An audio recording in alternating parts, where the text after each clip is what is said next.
Welcome to a Leading Conversations Classic podcast. We've searched through our early episodes to find some of the best just for you. If you've been with us from the beginning, you may have heard some of these. If you haven't, enjoy this classic episode.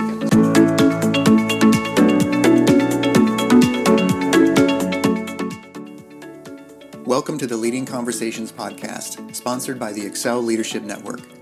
On each episode, J.D. Pairing will have conversations with church planting pastors and leaders from around the country. You can learn more about how to connect with Excel at the end of this podcast. Let's join J.D. now and listen in on this leading conversation.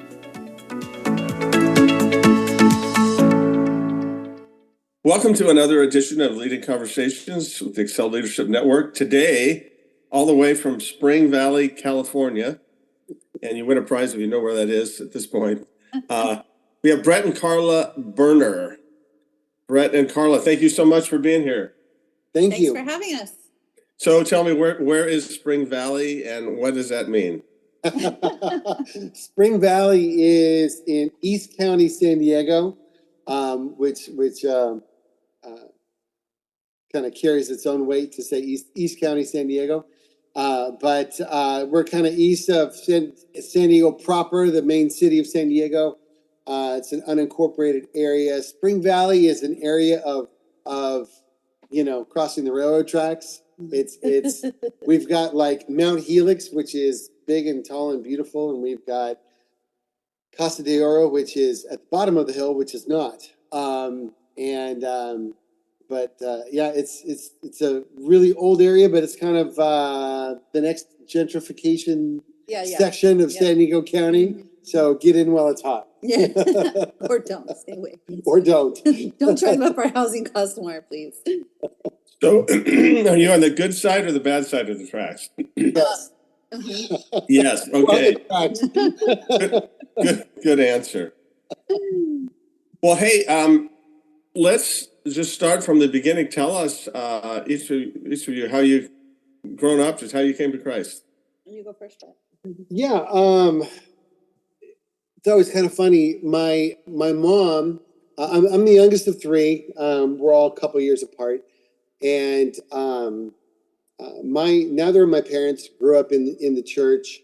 My dad had a Christian Scientist background, but wasn't really a part of it. And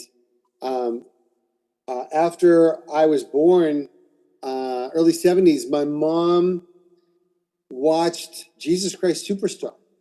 And the gospel according to Satan, and but it left her with a lot of questions, and she started to explore her faith and what it meant, and she ended up in church. And my older sister and I kind of went along with her. My older brother was kind of in and out, and so I've been in church since I was 3 years old, and I was in there and. I was always in good Bible-believing churches, and I got doctrine and learned all the stories. When I hit fourth grade, it all made sense. I got baptized, and it's just kind of been a long, slow walk through my faith, and. But yeah, I mean, it's just I've kind of been in it. It's not like I have this like long tradition. My grandparents went to this church. It's not like that. But I've really had a good benefit of having a believing mom and good churches to be a part of since I was a little kid. Mine is very different. My background is my family. Immigrated here. So my mom was about 16 when my family came to the United States from Mexico. And so they were Catholic, air quotes, and not good Catholics, I guess, by definition of what Catholic should be. Not practicing? Not practicing at all. I was baptized Catholic as a baby, but I didn't really know anything about it. We ended up moving up to Orange County. My mom, my sister and I, and her boyfriend. And we all lived up in Orange County and in Irvine, so not just a stone's throw away from Calvary Chapel of Costa Mesa, which was at that point really experiencing its huge growth after the Jesus Revolution.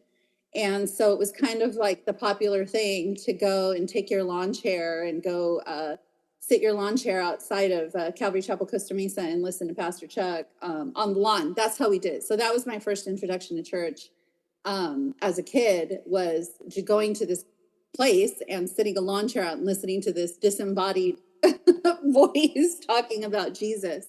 I didn't even know. In fact, funny story is Brett and I went to Calvary Chapel years later, and Pastor Chuck comes walking out on the stage, and I'm like, he's here? I had no idea. I'd never seen him ever, because when we showed up, but it was very, occasional. And so my knowledge of Jesus growing up was very, very simplified. There's Jesus, there's this God, there's the Catholic kind of tradition of, God is going to punish you if you're bad. And I had a lot of questions. And I'm just that kind of a person that I've always been, just very inquisitive. And I had one aunt, my tia Maggie, who decided herself that she was going to walk herself down to the Baptist church down the corner from my grandparents' house in San Diego. And when I was down visiting, she would take me. And so we'd walk down to the Baptist church, and she got saved just radically transformed her life. And so I started talking to her growing into now my junior high years, into my high school years. But my life was very tumultuous at home. We had a lot of upheaval there. My family, if you want to name the different types of abuse that I have witnessed and experienced in my family, it was all of them: domestic, verbal, there was rejection. I did not know my dad. So there was a lot of pain stocked up in my life. And so I was really hurting. And I like to say that I was loved into the kingdom. My aunt ended up marrying a young seminary student who became the youth pastor of that Baptist church. And they would just invite me as a junior higher and a high schooler to come whenever I was in San Diego, to come to youth events. And it was just, I loved, even in high school especially, I loved hanging out with the Christians because they were always so happy. And my home was always filled with a lot of, chaos. And so I wasn't a believer, but they just invited me in. And so they just loved on me. So about 18 years old, I was sponsored. Someone anonymously sent me on my first missions trip. We worked at, who's that guy? Tony Campolo. Yeah, Tony Campolo runs where he ran at the time the inner city ministry. I don't know what happened to Tony Campolo, but he ran inner city ministry in Jersey. We worked in the projects, and that was it. Jesus met me. I was completely just bowled over with his love in that trip. And so I came home different from that. And I loved that they brought me and they invited me into things that really now having been in ministry now for 30 years, sometimes we're are you qualified, quote unquote, to come and serve and love? And they just invited me in to the family of God. And as a result, that's why I said I was loved into the kingdom. It was beautiful. And so from that moment, I was 18 years old, and I just haven't turned back. I fell in love. It was I just fell in love with Jesus.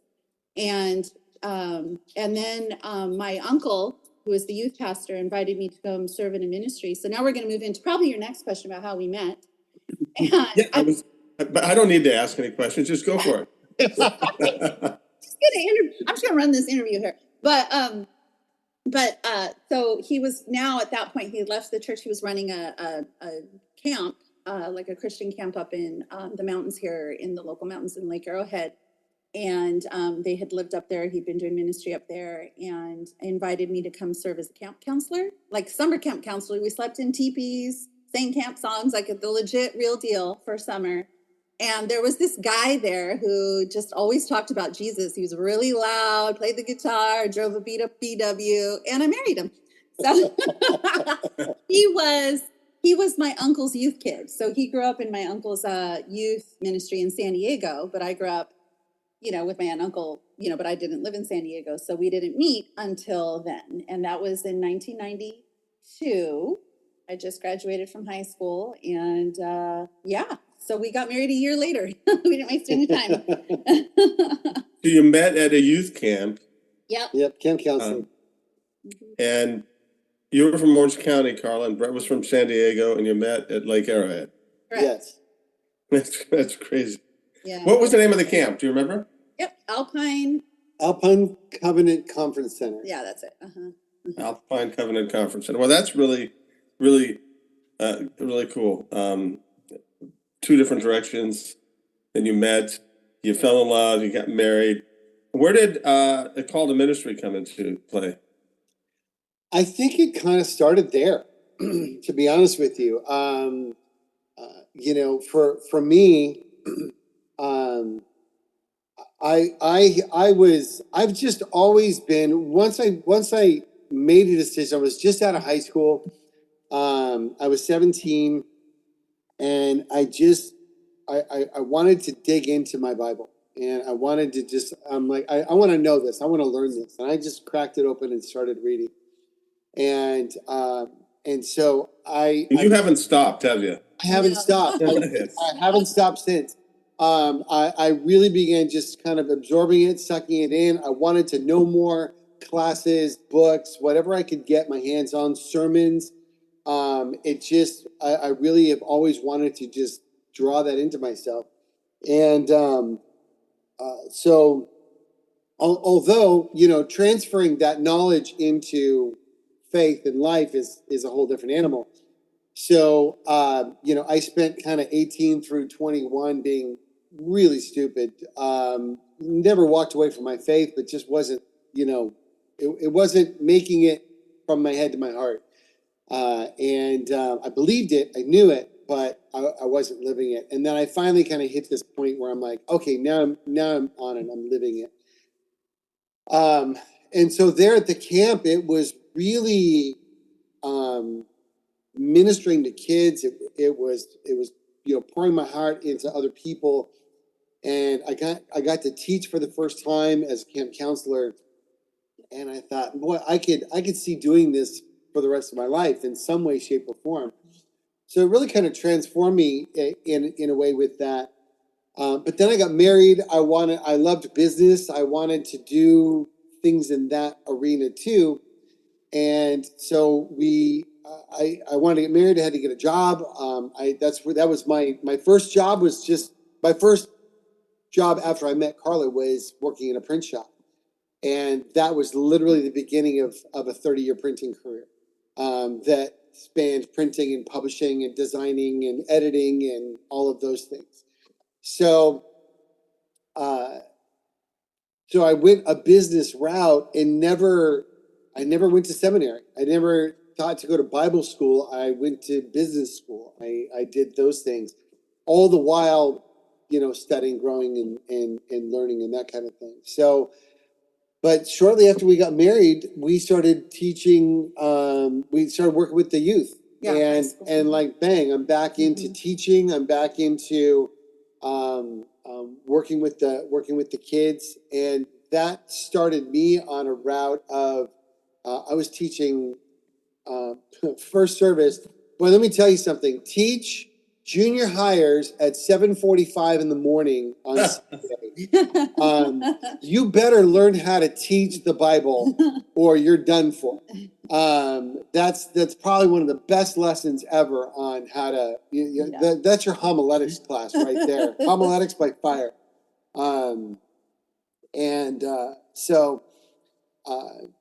So yeah, it was just that teaching and seeing kids getting it. Once I kind of cracked the code on how to reach them, it's been a life of teaching ever since. Yeah, I think I know we're the long answer to a short question, but I think that youth ministry experience when we first got married, I think that was within the first year of our marriage that we were doing that. And watching those light bulbs come on was, for me, I'm a teacher. That's what I was. Yeah, I went into teaching. I was an elementary school teacher. And watching those light bulbs come on was so, man, I don't know. It was just very motivating, because I wanted to see kids get to the point where I was at 18, right, as a teenager, and in high school, so confused and so many things going on in my life that I felt the same as Brett. Like, even though we were doing other things, he was working in business, I was teaching.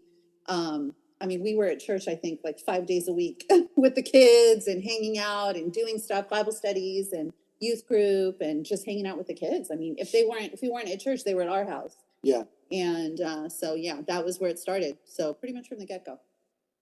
So you were doing the bivocational thing, working, teaching, doing the business, the publishing business that you have, and then just ministering, associate pastor and stuff.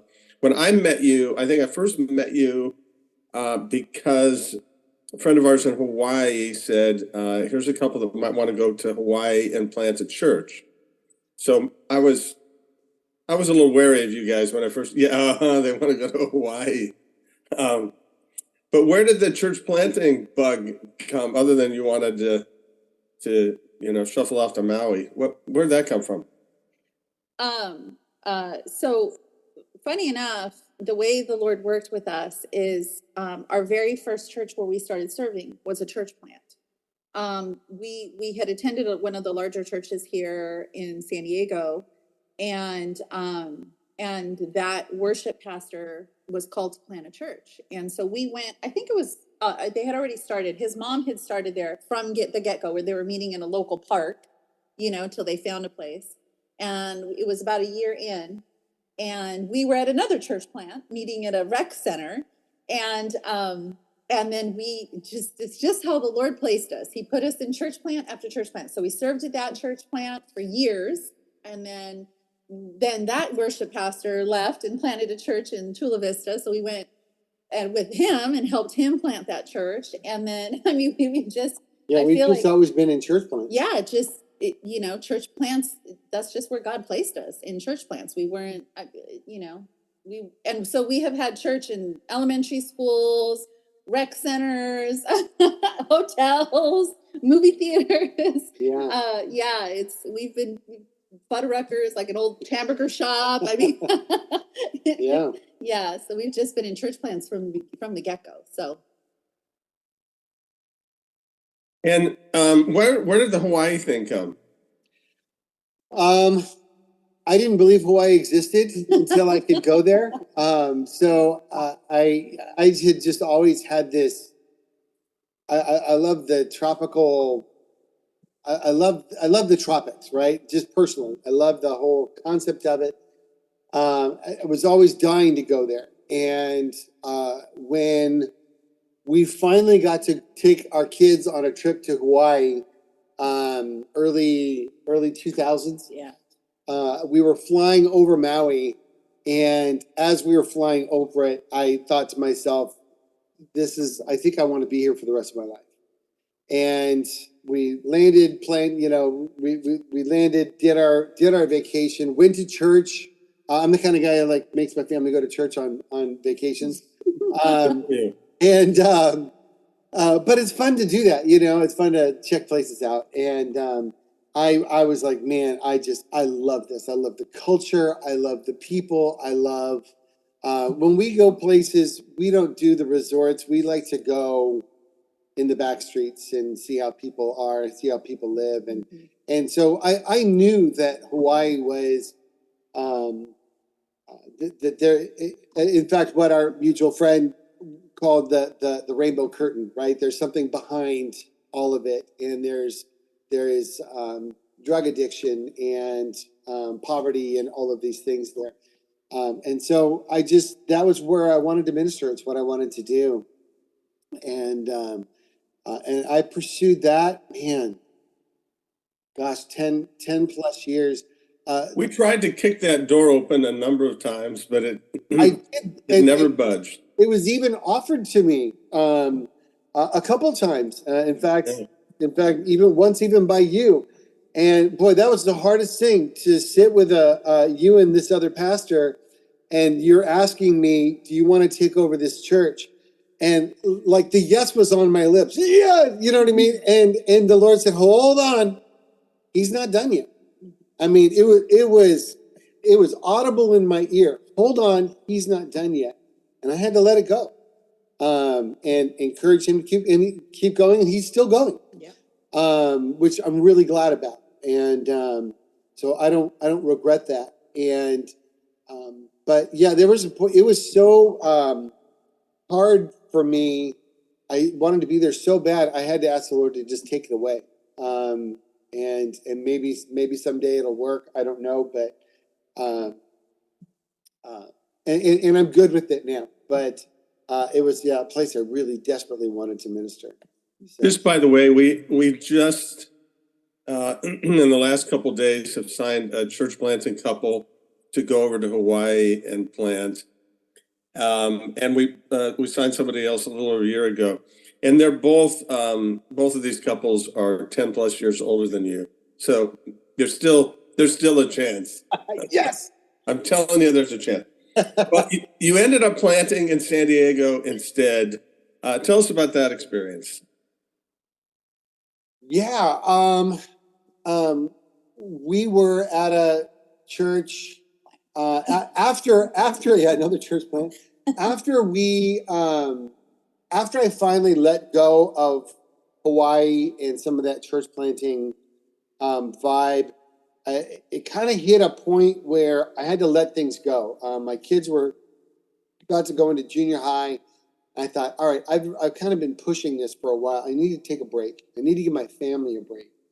So I pulled back. I just focused on work for a couple of years, and we just kind of immersed ourselves in ministry at this new church. And after about 2 years, I had the opportunity to take on a Bible study and start teaching it again. And so I did, and I began teaching this Bible study weekly. And about 20 people. Yeah, probably about 20 people. And we taught it for about 4.5 years. And I started saying to Karla, I said, I think it might be time. And then one time the pastor was preaching, and he said, maybe God's doing this, maybe God's doing that in your life. Maybe he's calling you to plant a church. And I thought, he just gave me permission. My pastor just gave me permission to approach him to plant a church. And so I did. And it was really cool. He knew I was a church planter at heart, but I promised him that I would only do it with his blessing, that I wouldn't plant a church down the street. I wouldn't take people. I wouldn't do these things. So he asked me, he said, what's the plan? And I said, I don't have one. He says, well, who have you told? I said, you. I told you I would tell you. And he's like, that's awesome. And he said, so how do you want to do it? I said, you tell me. And I let him define the departure. I let him define how all of that was going to play out. I told him I would like to be able to tell the people in my Bible study, just so they don't find out in a weird way. I don't want to hurt their feelings. He asked me who I was going to take. I said, I'm not asking anyone. I said, if they come to me, I'll tell them what's happening, but I'm not asking anyone to come with me. So that was very smooth. He and I still have a good relationship, I think, because of how we handled that. About 2 months later, I met with the people who told me that they wanted to come. And they said, when are we going to start? I said, I'm working on it. They said, how about next week? And so we just started having church. And so that was kicking off the church plant. It's something I'd wanted to do, and took that hiatus, and then it was really kind of time. Well, I remember a lot of that. I remember that the church was going really well, this new church, and then something happened in 2020. What was COVID? COVID hit. Karla, talk about that, because I know that was a little tough on you. That was rough. Yeah. I think we were coming to a really great place. The people were excited. Our leadership team was excited. We had new faces coming on a Sunday morning, it's always great when people are finally just people who are unrelated coming in your door and interested and checking it out. Our kids ministry was growing. We just had our second women's retreat, and it was amazing in what was that, February of 2020. And then we hit COVID. So being in California, it was a little stricter, I guess, than other places. So we tried to be as, careful, kind of. It was, as for anybody who's listening, anybody who knows how hard it was to navigate to make the right decisions there, and just pray and ask for grace from the people of the church, and it was tough. And we had, even within our leadership, we had some very strong opinions that were not the same of how things should go. And we were a very tight leadership team, very tight. Some of the people on our leadership team, and upon further reflection, I don't know, there's a lot of things to examine in that one, but we had known some of the people on our leadership team for over 20 years, some of them. And some of them were dead set against how Brett was choosing to do things, or the leadership was choosing to do things. We had some that were they were linked arms, they were ready to go. And so for me, I think the hardest part wasn't actually the COVID, like the actual illness was, we actually, I think because we were a smaller church plant, hardly anybody got sick within our church, but what was so hard was were the people who set themselves kind of contrary to whatever it was we were trying to do. And it was on both ends, like both ends of the spectrum with how we were doing things. And that was tough because we were trying to, you can't please everybody, but we're trying to honor God first, right? By what we felt called to do for the ministry, and care for our people. So that was tough. And I think the hardest part for me personally was some of the people who took the hardest stance against us were some of our closest friends. And so that was my first time really was my first time being hurt in ministry. People suck, that's my take on it. If we didn't suck, we wouldn't need a savior to die on the cross for us. But that was really painful. And some people who, from our leadership team, who chose to leave, that was really painful. And I think I was dealing with the pain of that more than anything else. Like, we were doing church, we did it out in tents for a while, we kind of laughed about the thing. It was what it was. But that was really excruciating for me, and very, very discouraging for me personally. So, yeah. I remember, I remember that time, and it was, just to be graceful to some people, it was a really weird time, and people were scared to death and didn't know who to get mad at. Somehow it just seemed like, hey, you can get mad at your local pastor. That's fine. That's the answer. Yeah. But I was at a meeting where you guys were talking about this, and there was another couple there, David and Christina, and they were going through some stuff with their church, and your churches are pretty close. And I just remember being in this meeting, we're praying for you guys, and there was just like this thought of, hey, why don't you guys connect together? And I remember coming up to you and saying, have you thought about this? And I was probably the 15th person who told you that day. Have you guys thought, because it was just like, well, hey, here's an answer right here. They need somebody. You guys need somebody. Talk about how that went. Yeah, I'd known David for a while. He was constantly hosting the events, the TM events, and that we were part of. And when we were struggling, the thing we were struggling with was once we finally kind of made it through COVID, everyone seemed so tired and so beat up that it felt that to start again would be to launch again. And you would just kind of mention that, and people would just, their shoulders would, they would drop, like they'd lost their energy.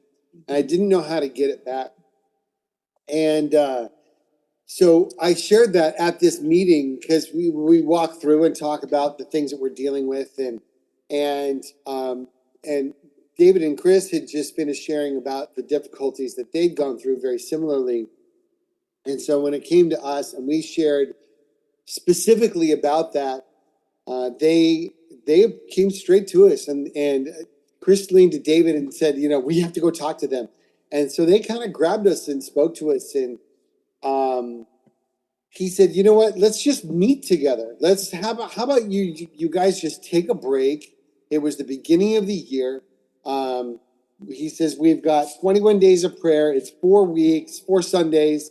I'll teach, you can teach, I'll teach. We'll do a group thing. Let's just invite your church out to take a break. So I talked to my guys. We did that. And we got about 2 weeks into that. He taught, I taught. And David met with me and he goes, I don't know about you, but I can tell you what I'm thinking. And I said, I think I'm thinking it too. And it was a good mesh, the two churches coming together. And so we kind of talked it through. Of course, you get two pastors coming together. Someone's got to give, and someone's got to be willing to step back. You've got to be willing to lay something down. And I felt the Lord calling me to say, look, step back, just be number 2, lift him up. He's gone through it too. You understand what it is to go through it. So be there for him. And Chris, lift up their hands and help them to do this ministry. Since I have work, I've got a job, I was like, well, I can do that. And so I stepped back. I ended up teaching instead of every week, maybe about once a month, on average, maybe 30% of the time. And and then as a result, it was just a mesh. And as we slid into that church, it was very positive. The people accepted us very quickly. I didn't have this feeling of, I've had the feeling like you get a new pastor at your church and you're like, who are you? And why are you here? And what do you want? And I never felt that. I didn't feel that one time. I slid right in as Pastor Brett, like I'd been here all along. Was very welcome. And so it was a very smooth, very clean merger of the two entities. It was very cool. Well, how is it going today then? Yes. So it's been such a radical 2 years because we came in, we did that. It was going really well, and then we decided that we needed to. We were going to lose our place that we were meeting, so we got proactive and began looking for places to meet. And Pastor David found a church in El Cajon, also East County, that also struggled during the pandemic, that could use, like, they wanted to rent some space. So we had merged together in January, February of 2022. And in September of that year, last year, we started meeting and sharing space with this other church, this Wesleyan church. And after about 3 months, we decided, hey, why don't we start sharing services together? We can all meet together and that'll be fun. And one thing led to another. And in June of this year, the two churches, we merged into one church, and then one church merged into Oklahoma Wesleyan, and so now we are a merged one ECW church, and so we're now part of a larger entity at the new location. It's a conglomeration. Yeah. Conglomeration, yes, yeah. And that's a good thing. Yeah, it's a good thing. From the time we planted Cedars Church, I am very blessed to have been able to note, I've never seen planting a church out of another church go so smoothly. My relationship with that first pastor is still really strong. Merging with one church went very smoothly. Not everyone came, but I gave people an out to not come if they didn't want to come. I said, you don't have to come, but you have to go. You have to go out into the world. You've got to serve. Like, you can't let it, you can't just go do nothing. So not everyone came, but that merger was good, and I think was stronger because of it. And so now even this new merge, the people in the Wesleyan district have been saying, like, this is how it's done. This is how you do a merger. It's not perfect, but we're growing through it, and we're trying to make it work. So, but there's not all this crazy contention that you see with a lot of mergers and things like that. So yeah, it's been really cool to see. It is a good thing. Mm-hmm. Well, I'm looking forward to the next book you write on that. On some. Hey, just real quick, I'm going to ask you a leadership tip. But Brett, tell us about this book that you just published on suffering. Yeah, it's called Genuine Faith: Making Sense Out of Suffering. It came out in July of this year, and it started from a book series that I did, a sermon series that I did pre-COVID. In fact, it's the last thing I taught before COVID. So right before COVID, the 13 weeks before COVID hit the United States, I was teaching about suffering, and that wasn't lost on me. And so as COVID hit, I kept leaning back into that teaching. So as I'm teaching forward, I kept leaning back into that teaching and reminding everyone about how God uses suffering to make our faith genuine. He uses suffering in our lives to help us to grow, to mature us, to take us to the next step. That suffering is not only not a bad thing, it's actually a good thing. It has things about it that are imperative for our Christian walk. And so it's a journey through all of 1 Peter from beginning to end. People were starting to call it a commentary. I didn't even think of it as a commentary. I thought of it as a book on suffering, but it definitely covers all of the aspects of the book of 1 Peter. And you can get it on Amazon or wherever fine books are sold. Brett Burner's book, Genuine Faith. Hey, let's end with give us a leadership tip. Karla, you want to go first? Sure. I would say especially having walked through so many different transitions in the last few years, for me is protecting my love affair with Jesus personally. I think that when we are so busy serving him and teaching about him and enacting programs, that, just like I want to protect my relationship with my husband and our marriage in the midst of all the things that we're doing, I have had to really be very diligent in protecting my intimacy with Christ. And in the way that I do, which is for me, intimacy with his word and in that time, because we can even being in ministry all the time can interrupt that and cause distraction in that. And so I think that for me seems very obvious and elementary, but we have met and talked to many pastors who honestly, ministry leaders who are not finding that intimate time themselves with Christ because they're so busy serving him, right? And so I would say protect that at all costs. That's my tip. Good. Yeah, for me, when COVID hit, like I said, I just finished teaching through suffering. And I thought, how perfect that God gave us this lesson to go into something that's hard, because we just taught about suffering.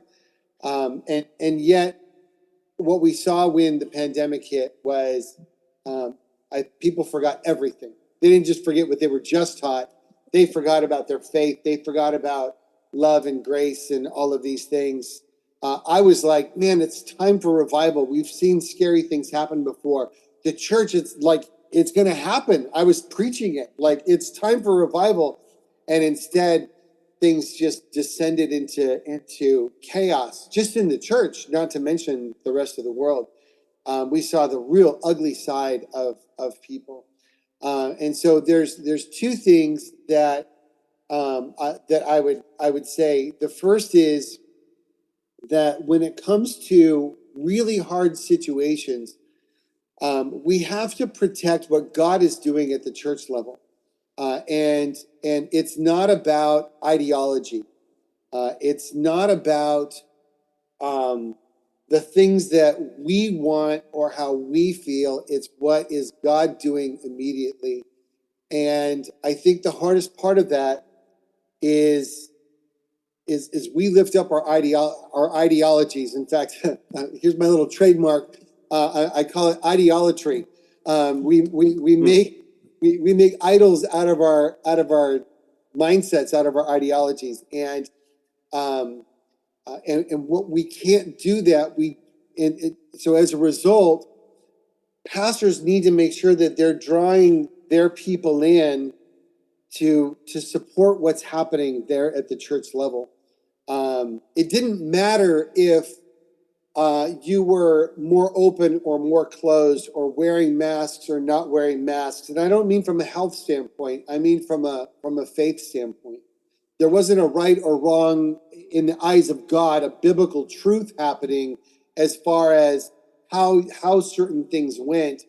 And we made it that. We made our ideologies about all of these things. We turned them into theologies in some way.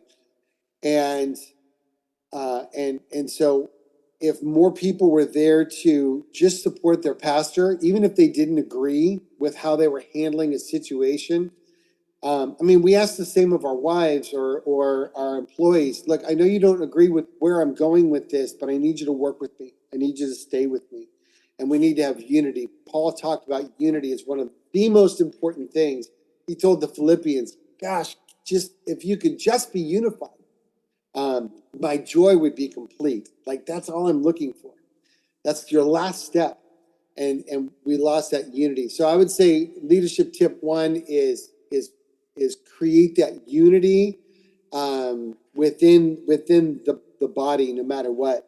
The other is grace and humility at all costs. Too many of us just think that we know it all, we've got it all, and we get harsh. And everything that we teach, everything that we share, even calling out sin, we have to do it with grace, with gentleness, with humility, with compassion. If we lose that, it's so easy to get caught up into our own ideologies, and it's not about me. It's never about me. So I appreciate that. And I think both of you exhibit that closeness with Jesus, the grace and humility, and the desire for unity. So thanks for those tips. Thanks for telling your story. I think we could go on for another hour, but we need to get on with life. So thanks so much for being here with us. Have fun in Spring Valley. Yeah, thanks for having us. Thanks for joining the Leading Conversations podcast. We hope that you found it both helpful and encouraging. At Excel Leadership Network, our focus is on the church planter rather than the church. If you'd like to find out more about us, visit our webpage at excelnetwork.org. Don't forget to subscribe to this podcast so you don't miss any future episodes. See you next time with another leading conversation.